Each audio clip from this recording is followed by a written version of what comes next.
제 인생이 끝장나는 데는 딱 3초가 걸렸습니다. 하늘에 구멍이라도 뚫린 듯 폭우가 쏟아지던 어느 여름날이었습니다. 제 오토바이는 빗길에 미끄러져 처참하게 나뒹굴고 있었고 아스팔트 바닥에는 제가 목숨 걸고 지켜야 했던 서류 가방이 입을 벌린 채 흙탕물 속에 처박혀 있었습니다. 그 가방 안에는 대한민국 굴지의 대기업 LK그룹의 운명이 걸린 200억짜리 입찰 서류가 들어 있었습니다. 그것은 빗물에 젖어 형체를 알아볼 수 없는 종이 뭉치가 되어 하수구로 흘러가고 있었습니다. 제 나이 28. 아픈 홀어머니의 수술비를 마련하기 위해 대학도 포기하고 퀵서비스 배달을 하며 악착같이 모았던 제 꿈과 희망도 저 흙탕물과 함께 쓸려 내려가고 있었습니다. 그런데 말입니다. 제 인생을 망친 장본인인 그 노인은 멍한 눈으로 저를 바라보며 주머니에서 무언가를 주섬주섬 꺼냈습니다. 유리가 다 깨지고 녹슨 고물상에서도 안 받아줄 것 같은 낡은 회중시계였습니다. 이거 우리 마누라 갖다 줘야 해. 마누라가 기다려.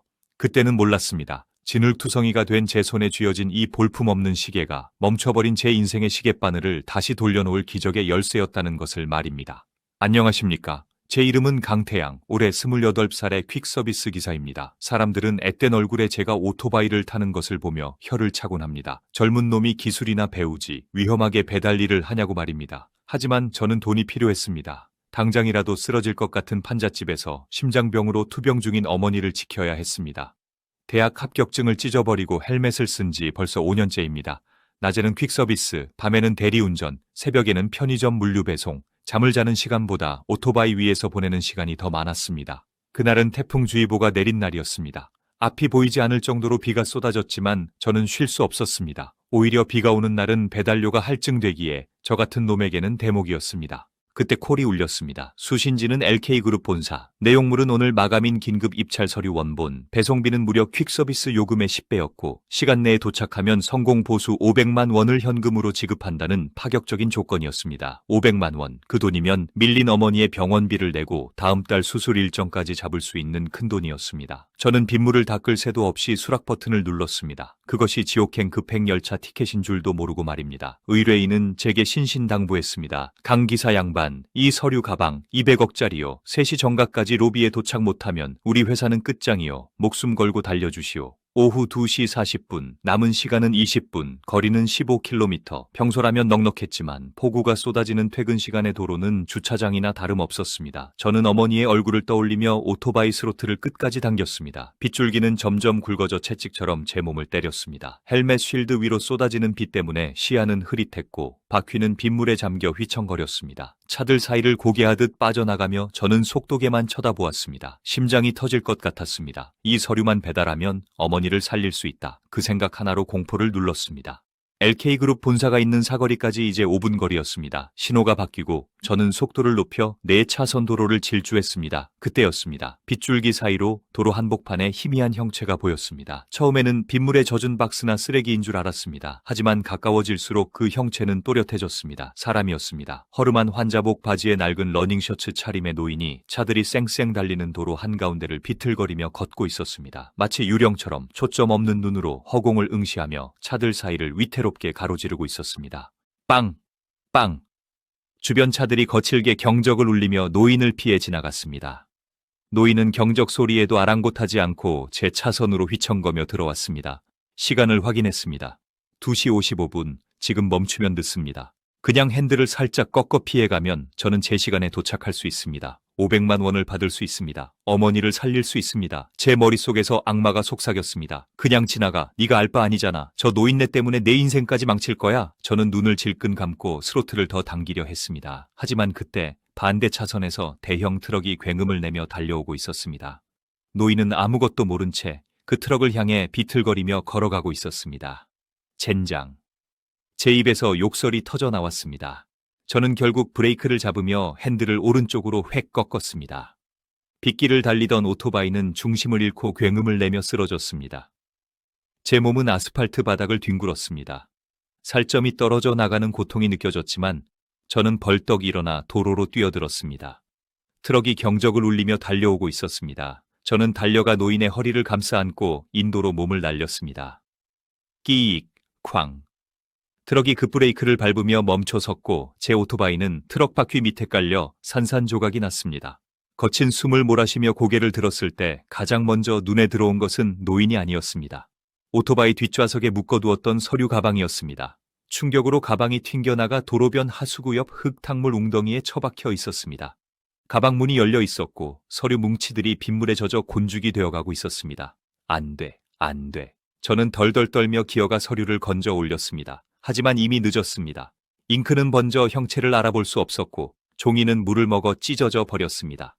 200억짜리 계약서가, 어머니의 수술비가, 제 인생이 그렇게 빗물에 씻겨 내려갔습니다. 저는 흙탕물 속에 주저앉아 절규했습니다. 하늘이 원망스러웠습니다. 착하게 살면 복을 받는다고 누가 그랬습니까?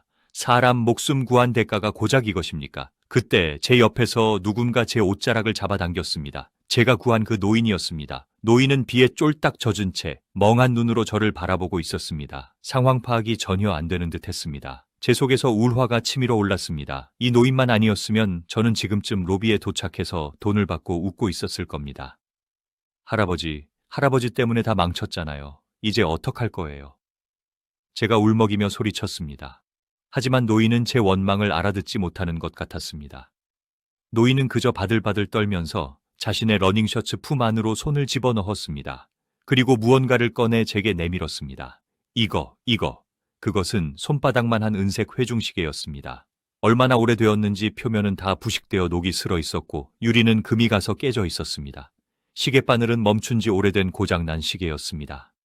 이게 뭐예요? 제가 힘없이 물었습니다. 우리 마누라, 갖다 줘야 돼. 마누라가 기다려. 이거 주면 마누라가 좋아해. 노인은 치매를 앓고 있는 것 같았습니다.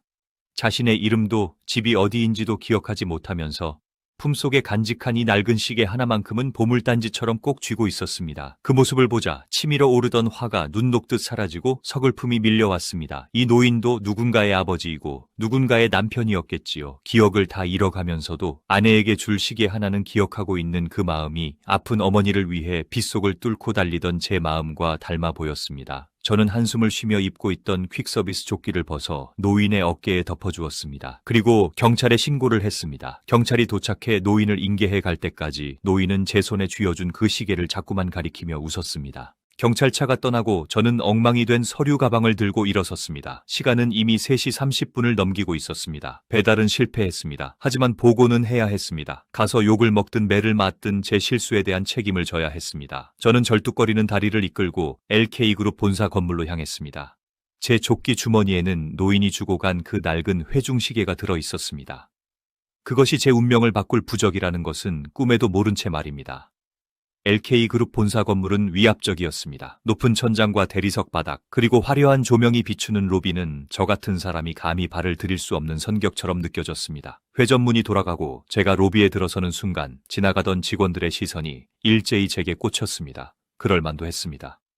머리부터 발끝까지 흙탕물에 젖어 물이 뚝뚝 떨어지는 꼴은 영락없는 물에 빠진 생쥐였으니까요. 다친 팔꿈치에서는 피가 배어나와 찢어진 셔츠를 붉게 물들이고 있었습니다. 저는 안내 데스크로 비틀거리며 걸어갔습니다. 대리석 바닥에 제 젖은 신발 자국이 흉하게 찍혔습니다. 퀵서비스입니다. 최 전무님께 전달할 물건이 있어서 왔습니다. 제 목소리는 떨리고 있었습니다. 안내 직원은 제 몰골을 보고 인상을 찌푸리더니 코를 막으며 인터폰을 들었습니다. 잠시 후 엘리베이터 문이 열리고 양복을 입은 중년 남자가 수행원들을 거느리고 달려 나왔습니다. 입찰 담당자인 최 전무였습니다. 그는 시계를 보며 다급하게 소리쳤습니다. 야, 퀵서비스, 시간 다 됐어. 서류 줘, 빨리. 저는 고개를 들 수 없었습니다. 제 손에는 흙탕물에 젖어 퉁퉁 불어버린 가죽 가방이 들려 있었습니다. 최 전무가 제 손에서 가방을 거칠게 낚아챘습니다. 그리고 가방을 여는 순간 그의 표정이 경악으로 일그러졌습니다. 가방 안에는 빗물에 젖어 잉크가 다 번지고 곤죽처럼 찢어진 종이 뭉치만이 들어 있었습니다. 이게 뭐야? 최 전무의 목소리가 로비를 쩌렁쩌렁하게 울렸습니다. 서류 어디 있어? 원본 어디 있냐고. 저는 무릎을 꿇었습니다. 차가운 대리석 바닥에 냉기가 무릎을 타고 올라왔습니다. 죄송합니다. 오다가 사고가 나서 정말 죄송합니다. 사고? 지금 사고라고 했어. 최 전무의 얼굴이 불그락푸르락해지더니 그가 손에 들고 있던 젖은 서류 뭉치를 제 얼굴에 집어던졌습니다. 철썩하는 소리와 함께 젖은 종이들이 제 뺨을 때리고 바닥에 흩어졌습니다. 야, 이 새끼야. 이게 얼마짜린 줄 알아? 200억이야. 200억. 우리 회사 사활이 걸린 입찰이라고. 최 전무는 분을 이기지 못하고 제 어깨를 발로 찼습니다. 저는 힘없이 뒤로 나뒹굴었습니다. 로비에 있던 수많은 직원과 방문객들이 가던 길을 멈추고 우리를 쳐다보았습니다. 수치스러웠습니다. 쥐구멍이라도 있으면 숨고 싶었습니다. 하지만 저는 다시 일어나 무릎을 꿇고 빌었습니다. 어머니의 병원비가, 제 인생이 이 사람의 손에 달려 있었으니까요. 전무님, 죄송합니다. 제가 어떻게든 변상하겠습니다. 제발 한 번만 봐주십시오. 변상? 네가 내 놈 목숨을 100번 내놓아도 이 종이 한 장 값도 안 돼. 어디서 굴러먹던 퀵서비스 주제에 감히 내 일을 망쳐? 최 전무는 이성을 잃은 듯 했습니다. 그는 제 멱살을 잡고 일으켜 세우더니 손바닥으로 제 뺨을 후려 갈겼습니다. 짝 하는 날카로운 소리가 로비에 울려 퍼졌습니다. 입안이 터져 비릿한 피맛이 느껴졌습니다. 경비 뭐해? 이 자식 당장 끌어내. 그리고 경찰 불러. 업무 방해에 손해배상까지 싹 다 청구해서 인생 종치게 만들어줄 테니까. 최 전무의 고함에 덩치 큰 보안 요원들이 달려왔습니다. 그들은 제 양팔을 꺾어 잡았습니다. 저는 짐승처럼 질질 끌려갔습니다. 바닥에 떨어진 젖은 서류 조각들이 마치 제 찢겨진 꿈 조각들처럼 보였습니다. 어머니, 죄송해요. 아들이 못나서 정말 죄송해요. 눈물이 빗물과 섞여 뺨을 타고 흘러내렸습니다. 이게 무슨 소란인가 그때였습니다. 로비의 공기를 단숨에 얼어붙게 만드는 낮지만 위험 있는 목소리가 들려왔습니다. 소란스럽던 로비가 순식간에 쥐 죽은 듯 조용해졌습니다. 제 팔을 꺾고 있던 보안 요원들도, 씩씩거리던 초의 전무도, 구경하던 직원들도 모두 동작을 멈추고 한 곳을 바라보았습니다. 회전문이 열리고 백발이 성성한 노부인이 들어오고 있었습니다. 단아한 정장 차림의 지팡이를 짚고 있었지만 그 눈빛만은 형형하게 빛나고 있었습니다. LK그룹의 창업주의자 살아있는 전설 장미희 회장이었습니다. 그녀의 뒤로는 비서실장과 임원들이 병풍처럼 따르고 있었습니다. 최 전무가 사색이 되어 달려갔습니다. 회장님 나오셨습니까? 별일 아닙니다. 그냥 잡상인이 와서 행패를 부리길래 처리하는 중이었습니다. 행패? 내 눈에는 자네가 행패를 부리는 것 같군. 장 회장은 차갑게 일갈하며 최 전무를 지나쳐 제 쪽으로 걸어왔습니다. 그녀는 보안 요원들에게 눈짓을 했습니다. 요원들이 황급히 제 팔을 놓아주었습니다. 저는 바닥에 주저앉은 채 고개를 들 수 없었습니다. 초라한 제 모습이 부끄러워 견딜 수가 없었습니다. 장 회장은 제 앞에 멈춰 섰습니다. 그리고 허리를 굽혀 바닥에 흩어진 물건들을 바라보았습니다. 보안 요원들이 저를 제압하는 과정에서 제 퀵서비스 조끼 주머니에 있던 물건들이 바닥으로 쏟아져 나온 상태였습니다. 동전 몇 개, 젖은 영수증, 그리고 그 노인이 주고 간 낡은 회중시계. 장 회장의 시선이 그 시계에 꽂혔습니다. 순간 그녀의 눈동자가 지진이 난 듯 흔들렸습니다. 그녀는 지팡이를 놓치는 것도 모른 채 떨리는 손으로 바닥에 떨어진 시계를 집어들었습니다. 유리는 깨지고 녹이 슬어 볼품없는 그 은색 시계를 그녀는 마치 깨지기 쉬운 보물을 다루듯 조심스럽게 감싸 쥐었습니다. 이 시계. 장 회장의 목소리가 가늘게 떨렸습니다. 그녀는 시계의 뒷면을 확인했습니다. 그곳에는 달고 달아 희미해졌지만 분명히 어떤 이니셜이 새겨져 있었습니다. J&M, 영원한 사랑을 맹세하며. 으흐흐. 장 회장의 입에서 터져 나온 것은 말이 아니라 오열이었습니다. 천하를 호령하던 여 회장이 그 많은 사람들 앞에서 아이처럼 통곡하기 시작했습니다. 최 전무도 비서실장도 저도 아무도 감히 말을 걸 수 없었습니다. 한참을 울던 장 회장이 젖은 눈으로 저를 바라보았습니다. 그 눈빛은 방금 전의 냉철함은 온데간데 없고 간절함과 두려움으로 가득 차 있었습니다. 그녀가 제 어깨를 잡고 물었습니다. 청년, 말해보게. 이 시계 어디서 났나? 제발 말해주게. 이 시계 주인 어디 있나? 저는 멍하니 그녀를 바라보다가 입을 열었습니다. 입안이 터져 발음이 샜지만 또박또박 말하려 노력했습니다. 아까 오다가 사고가 났습니다. 사고? 빗길에 치매 걸린 할아버지가 도로에 뛰어드셨습니다. 그분을 구하려다 오토바이가 넘어졌습니다. 그래서 서류가 다 젖었습니다. 죄송합니다. 장 회장은 서류 따위는 안중에도 없다는 듯 제 말을 끊었습니다. 그 할아버지, 그 노인이 이 시계를 줬다는 말인가? 네. 제가 경찰에 인계해드리기 전에 저한테 주셨습니다. 마누라 갖다 줘야 한다고, 마누라가 기다린다고 꼭 전해달라고 하셨습니다. 그 말을 듣는 순간 장 회장은 그 자리에 털썩 주저앉았습니다. 그리고 제 손을, 흙탕물과 피로 얼룩진 제 더러운 손을 두 손으로 꼭 잡았습니다. 그녀의 눈물이 제 손등 위로 뚝뚝 떨어졌습니다. 여보, 살아있었군요. 살아 있었어. 그 시계는 40년 전 부도로 쫓기다 실종된 그녀의 남편이 유일하게 가지고 나갔던 예물이었습니다. 성공한 뒤 평생을 찾아 헤맸지만 생사조차 알 수 없었던 남편. 죽은 줄만 알고 가슴에 묻었던 그 사람이 제 도움으로 목숨을 건지고 이 시계를 보낸 것입니다. 로비에 있던 모든 사람이 숨을 죽였습니다. 200억짜리 입찰 서류가 쓰레기가 된 그 자리에서 40년의 세월을 뛰어넘은 기적이 일어나고 있었습니다. 장 회장의 지시로 LK그룹의 모든 일정이 중단되었습니다. 로비 앞에는 회장의 전용 리무진이 대기했고 저는 젖은 퀵서비스 조끼를 입은 차에 그 차에 상석에 앉게 되었습니다. 제 옆에는 대한민국 재계 서열 5번째의 장미희 회장이 마치 죄인처럼 고개를 숙인 채 떨리는 손으로 낡은 회중시계를 어루만지고 있었습니다. 그녀의 눈에서는 하염없이 눈물이 흘러내려 비단 스카프를 적시고 있었습니다. 기사 양반, 경찰서로 가게, 신호를 무시해도 좋으니 제일 빨리 가게, 장 회장의 목소리는 간절했습니다. 경찰서로 향하는 차 안에서 저는 그녀의 입을 통해 기막힌 사연을 들을 수 있었습니다. 40년 전 그녀와 남편은 작은 섬유 공장을 운영하던 젊은 부부였다고 합니다. 하지만 지독한 불경기에 거래처가 부도를 내면서 부부는 하루아침에 막대한 빚더미에 앉게 되었습니다. 빚쟁이들이 매일같이 찾아와 행패를 부렸고 살해 협박까지 받는 지경에 이르렀습니다. 그러던 어느 날 새벽 남편이 사라졌습니다. 식탁 위에는 이혼 서류와 짧은 편지 한 통, 그리고 결혼 예물이었던 이 회중시계만이 남겨져 있었습니다. 여보, 나랑 있으면 당신까지 죽어. 내가 다 안고 갈 테니 당신은 부디 새 삶을 찾아. 이 시계 팔아서라도 밥은 굶지 마. 미안해, 사랑해. 남편은 아내에게 빚을 떠넘기지 않기 위해 스스로 사망 처리되기를 바라며 험한 세상 속으로 잠적해버린 것입니다. 장 회장은 그날 이후 이를 악물고 일했습니다. 남편이 목숨 걸고 지켜준 자신의 삶을 헛되이 할 수 없었기에 악착같이 돈을 벌어 지금의 LK그룹을 일궈냈던 것입니다. 성공한 뒤 전국을 뒤지며 남편을 찾았지만 생사조차 확인할 수 없었다고 합니다. 그런데 죽은 줄만 알았던 남편이 바로 오늘 제 눈앞에 나타났던 것입니다. 경찰서에 도착하자마자 장 회장은 신발이 벗겨지는 줄도 모르고 뛰어들어갔습니다. 지구대 한 구석 낡은 소파에 그 노인이 앉아 있었습니다. 제가 덮어준 퀵서비스 조끼를 여전히 어깨에 두른 채 멍하니 허공을 바라보고 있는 초라한 노인. 그가 바로 LK그룹 장미희 회장의 남편 이명수 씨였습니다. 여보, 장 회장이 노인 앞에 무릎을 꿇었습니다. 여보, 나예요. 미희예요. 노인은 천천히 고개를 돌려 장 회장을 바라보았습니다. 하지만 그의 눈동자는 초점이 없었습니다. 치매는 그의 기억 속에서 사랑하는 아내의 얼굴마저 지워버린 듯 했습니다.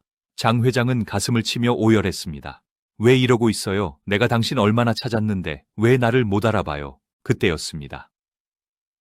노인의 시선이 장 회장의 손에 들린 낡은 회중시계에 꽂혔습니다. 순간 멍하던 그의 눈빛이 미세하게 흔들렸습니다. 노인은 떨리는 손을 뻗어 시계를 만졌습니다. 그리고 아주 느리게 갈라진 목소리로 입을 열었습니다. 이거 우리 미희 줘야 하는데. 미희가 이거 좋아하는데 나 때문에 고생만 한 우리 미희. 기억은 사라졌어도 사랑은 가슴에 남아 있었습니다. 자신의 이름조차 잊어버린 그가 아내의 이름과 그녀에게 줘야 한다는 사실만은 본능처럼 기억하고 있었던 것입니다. 장 회장은 남편을 와락 끌어안았습니다. 미안해요. 늦게 찾아서 미안해요. 이제 아무데도 가지 마요. 내가 지켜줄게요. 지구대 안은 순식간에 눈물바다가 되었습니다. 저도 경찰관들도 모두 눈시울을 붉히며 그 기적 같은 재회를 지켜보았습니다. 다시 LK그룹 본사로 돌아왔을 때 상황은 완전히 역전되어 있었습니다. 로비에는 전 임직원이 도열해 있었고 저를 폭행했던 최 전무는 사색이 되어 벌벌 떨고 있었습니다. 장 회장은 남편을 수행원들에게 맡겨 병원으로 이송시킨 뒤 로비 중앙에 섰습니다. 그녀는 더 이상 슬픔에 잠긴 노파가 아니었습니다. 천하를 호령하는 기업 총수의 서슬 퍼런 눈빛이 돌아와 있었습니다. 최 전무. 장 회장의 낮고 차가운 목소리가 로비에 울려 퍼졌습니다. 최 전무가 바닥에 머리를 박으며 엎드렸습니다. 회 회장님, 죽을 죄를 지었습니다. 저는 그저 회사의 이익을 위해서. 이익? 자네가 말하는 이익이 무엇인가? 종이 쪼가리 몇 장인가? 아니면 200억이라는 돈인가? 이 청년은 사람 목숨을 구하기 위해 200억을 포기했네. 빗길에 몸을 던져 치매 걸린 노인을 구했어. 마땅히 해야 할 도리를 한 것이네. 장 회장의 호통에 그런데 자네는 어땠나? 비에 젖고 피를 흘리며 찾아온 사람에게 모욕을 주었어. 자네 눈에는 사람이 보이지 않고 돈만 보이던가? 면목 없습니다. 회장님, 한 번만 용서해 주십시오. 자네 같은 사람이 최 전무는 덜덜 떨며 제 쪽으로 몸을 돌렸습니다. 강 선생님, 제가 미쳤었습니다. 용서해 주십시오. 아까 저를 벌레 취급하며 뺨을 때리던 그 위세는 온데간데 없고 비굴하기 짝이 없는 모습이었습니다. 속이 후련하다기보다는 권력 앞에 비굴해지는 인간의 본성이 씁쓸하게 느껴졌습니다. 장 회장은 저에게 다가와 제 두 손을 꼭 잡았습니다. 강태양 군, 자네는 내 생명의 은인일세. 자네가 아니었으면 계약은 다시 따내면 되지만 사람은 한 번 가면 다시 못 와. 그녀는 비서실장에게 지시했습니다. 이 청년의 어머니, 당장 우리 재단병원 VIP 병동으로 모시게. 국내 최고의 심장 전문의들로 팀을 꾸려서 수술 진행해. 비용은 전액 내가 부담한다. 그리고 저를 바라보며 인자하게 웃었습니다. 그리고 자네, 우리 회사에서 일해볼 생각 없나? 오토바이 말고 따뜻한 사무실에서 내 옆을 좀 지켜주게. 자네같이 따뜻한 심성을 가진 인재가 내겐 절실히 필요하네. 저는 꿈을 꾸는 것 같았습니다. 어머니의 수술비, 그리고 번듯한 직장. 감사합니다, 회장님. 정말 감사합니다. 열심히 하겠습니다. 저는 고개를 숙여 하염없이 눈물을 흘렸습니다. 그로부터 1년이 지났습니다. 저는 이제 퀵서비스 기사 강태양이 아닙니다. LK그룹 회장실 직속 비서팀의 강태양 대리입니다. 어머니는 성공적으로 수술을 마시고 건강을 되찾으셨습니다. 지금은 경로당에서 친구분들과 여행을 다니시며 제2의 인생을 즐기고 계십니다. 장 회장의 남편 이명수 할아버지는 요양병원에서 편안하게 지내고 계십니다. 비록 기억은 돌아오지 않았지만 장 회장님이 매일 찾아가 손을 잡아주기에 더 이상 외로워 보이지 않습니다. 가끔 저를 보면 시계 총각 왔다며 해맑게 웃어주시곤 합니다. 최 전무는 업계에서 매장당의 지방으로 낙향했다고 들었습니다. 인과응보라는 말이 틀린 말이 아니었습니다. 저는 가끔 비가 오는 날이면 창밖을 바라보며 그날을 떠올립니다. 만약 그날 제가 500만 원 욕심에 눈이 멀어 그 할아버지를 외면했더라면 어떻게 되었을까요? 아마 저는 평생 죄책감에 시달리며 살았을 것이고 제 인생의 기적도 일어나지 않았을 것입니다. 사람들은 말합니다. 요즘 세상에 착하게 살면 호구라고. 하지만 저는 믿습니다. 진심은 통하고 선행은 반드시 돌아온다는 것을요. 폭우가 쏟아지던 그날 제 이름처럼 비가 그친 뒤에는 반드시 태양이 뜬다는 것을 이제는 압니다. 오늘 폭우 속에서 피어난 기적 같은 이야기 잘 들으셨습니까? 혹시 지금 인생의 비바람 속에 서 계신 분이 있다면 희망을 잃지 마십시오. 당신의 선한 마음이 언젠가 당신을 지켜줄 가장 튼튼한 우산이 되어줄 것입니다. 지금까지 사연의 조각들이었습니다. 여러분의 가슴 따뜻한 이야기를 기다립니다. 잘못했어요, 장모님. 한 번만 봐주세요. 밥 좀 주세요. 영하 10도의 칼바람이 부는 서울 강남의 한 골목길이었습니다. 음식물 쓰레기통을 뒤지던 한 남자가 제 목소리에 쏘스라치게 놀라며 바닥에 납작 엎드렸습니다. 남자의 꼴은 그야말로 참혹했습니다. 사람들이 패딩 점퍼를 껴입고도 춥다고 종종 걸음을 치는 이 날씨에 그 남자는 얇은 러닝 셔츠 한 장과 다 늘어난 사각 팬티 차림이었습니다. 신발도 없었습니다. 맨발에 짝짝이 슬리퍼를 신고 시퍼렇게 언발을 동동 구르고 있었습니다. 그 남자의 입게는 방금 쓰레기통에서 꺼낸 듯한 곰팡이 핀 피자 도우 조각이 물려 있었습니다. 저는 신고 있던 신발이 벗겨지는 줄도 모르고 그 남자에게 달려갔습니다. 설마 했습니다. 아니기를 빌었습니다. 하지만 가까이 다가갈수록 제 심장은 찢어지는 것 같았습니다. 그 앙상한 등 툭 튀어나온 광대뼈, 겁에 질린 눈동자. 그것은 내 아들이었습니다. 내 목숨보다 귀하게 키운 외동아들 태수였습니다. 태수야, 내 새끼 태수야. 엄마가 왔다. 엄마가 왔어. 제가 울부짖으며 아들을 끌어안자 아들은 저를 알아보지 못하고 비명을 질렀습니다. 아, 때리지 마세요. 안 먹을게요. 쓰레기 안 먹을게요. 아들은 저를 자신의 장모, 아니 악마라고 생각하는 듯 했습니다. 저는 짐승처럼 떨고 있는 아들을 품에 안고 그 차가운 아스팔트 바닥에서 통곡했습니다. 도대체 저 높은 담장 안에서 무슨 일이 있었던 것일까요? 제 이름은 박망례. 올해 68입니다. 남들은 저를 보고 그럽니다. 경기도 외곽에서 바칠이나 하고 몸빼 바지나 입고 다니는 볼품없는 할망구라고요. 맞습니다. 저는 평생 흙만 파먹고 살았습니다. 남편 일찍 보내고 홀몸으로 아들 태수 하나 잘 키워보겠다고 손톱이 빠지도록 밭을 일구며 살았습니다. 아들 태수는 제 유일한 희망이었습니다. 착하고 공부도 잘해서 서울 명문대를 나왔고 3년 전에는 서울의 유명한 뷰티 기업 회장님 댁 사위가 되었습니다. 처가살이를 해야 한다는 게 마음에 걸렸지만 아들은 웃으며 말했습니다. 엄마, 장모님이 저를 친아들처럼 생각하신대요. 가서 경영 수업도 받고 성공해서 엄마 호강시켜 드릴게요. 그렇게 떠난 아들이었습니다. 처음 1년은 가끔 전화도 오고 명절에 내려와서 용돈도 주고 갔습니다. 그런데 작년부터 연락이 뜸해지더니 최근 6개월 동안은 아예 전화기가 꺼져 있었습니다. 사돈댁에 전화를 걸어도 태수 서방이 해외 지사로 발령나서 바빠요라는 말뿐이었습니다. 하지만 어미의 촉이라는 게 있지 않습니까?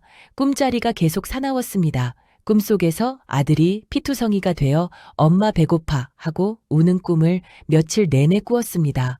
더 이상 참을 수가 없어서 아들이 좋아하던 깨십 장아찌와 밑반찬을 바리바리 싸들고 무작정 서울로 올라왔습니다. 강남의 으리으리한 사돈댁 대문 앞, 초인종을 수십 번 눌렀지만 묵묵부답이었습니다. 한참 뒤에 인터폰으로 사돈 오 여사의 짜증 섞인 목소리가 들렸습니다.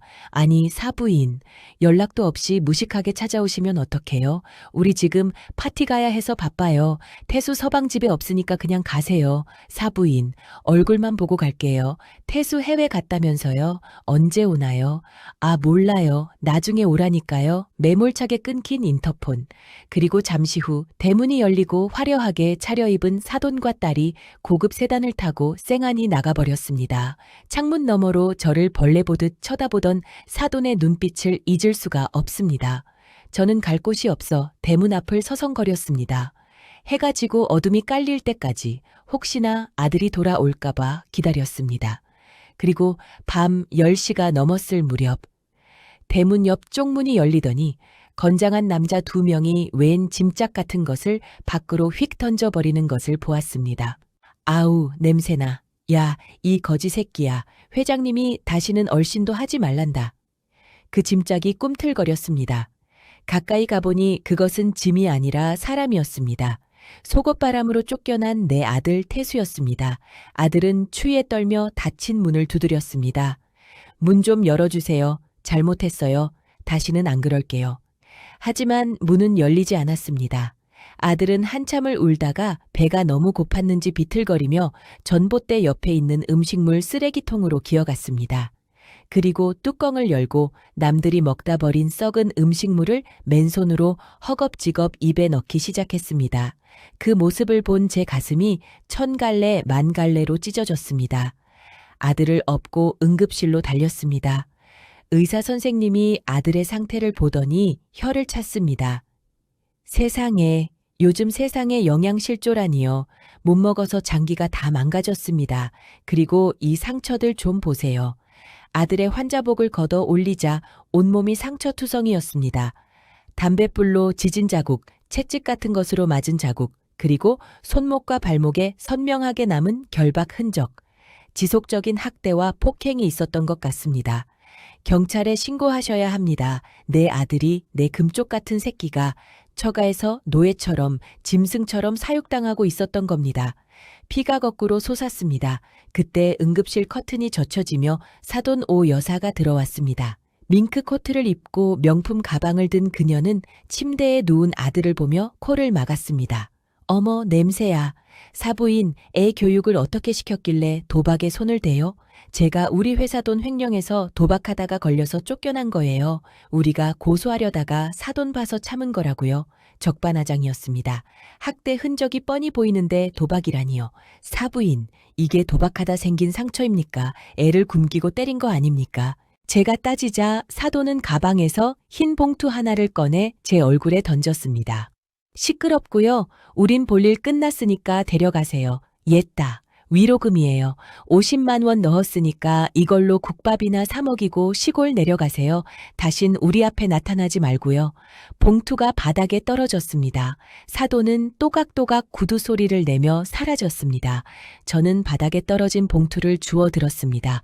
50만 원, 내 아들의 목숨값이, 내 아들이 겪은 지옥의 대가가 고작 50만 원이란 말입니까? 저는 봉투를 구겨쥐며 다짐했습니다. 그래, 이 돈 잘 받으마. 그리고 내가 이 돈의 억배, 아니 조배로 갚아주마. 네가 가진 모든 것, 네가 입은 옷, 네가 사는 집, 네 영혼까지 탈탈 털어서 길바닥에 나앉게 해주마. 아들의 냄새, 나는 속옷을 빨기 위해 병원 화장실로 갔습니다. 오물이 묻은 팬티를 손으로 비벼 빠는데 허리 고무줄 부분이 유난히 딱딱하게 만져졌습니다. 자세히 보니 안쪽 천을 뜯었다가 엉성하게 꿰맨 자국이 있었습니다. 이상한 생각이 들어 실밥을 뜯어보았습니다. 그 안에서 랩으로 꽁꽁 싸맨 작은 덩어리가 나왔습니다. 떨리는 손으로 랩을 벗겨내자 손톱만 한 마이크로 SD카드와 꼬깃꼬깃 접힌 쪽지가 나왔습니다. 쪽지에는 피로 쓴 듯 붉은 글씨가 적혀 있었습니다. 엄마, 나 살고 싶어. 장모님이 내 이름으로 20억 대출받게 시켰어. 사인 안 하면 밥 안 준대. 나 여기서 죽을 것 같아. 엄마 보고 싶어. 아들은 알고 있었습니다. 자신이 여기서 죽을 수도 있다는 것을. 그래서 마지막 증거를 남기기 위해 맞으면서도 굶으면서도 이 작은 메모리 카드를 속옷 속에 숨겨두고 버텼던 것입니다. 저는 당장 근처 문구점으로 달려가 SD카드를 리더기에 꽂고 핸드폰으로 확인했습니다. 녹음 파일이 수십 개가 들어 있었습니다. 재생 버튼을 누르자 악마의 목소리가 흘러나왔습니다. 야, 강태수, 빨리 서류에 도장 찍어. 이번에 4명의로 대출받아서 우리 회사 부도 막아야 해. 뭐, 못해? 여봐라. 이 자식 지하 창고에 가두고 밥 주지 마. 정신 차릴 때까지 패. 장모님, 제발요. 저 배고파요. 시끄러워. 너는 그냥 쓰다가 감옥 한번 갔다 오면 돼. 그게 네가 밥값 타는 거야. 손이 부들부들 떨렸습니다. 내 아들은 사위가 아니라 사돈 회사의 부도를 막기 위한 빚바디 총알바디였고 노예였습니다.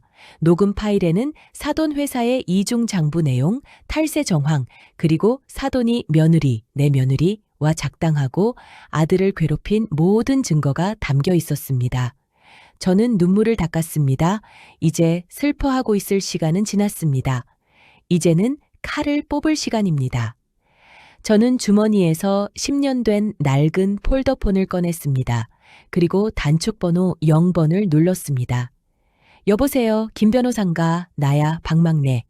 수화기 너머에서 중후한 남자의 목소리가 들려왔습니다. 아이고, 회장님, 오랜만입니다. 무슨 일 있으십니까? 김 변호사, 지금 당장 현금 500억 준비해. 네? 500억이요? 무슨 큰 땅이라도 사시려고요?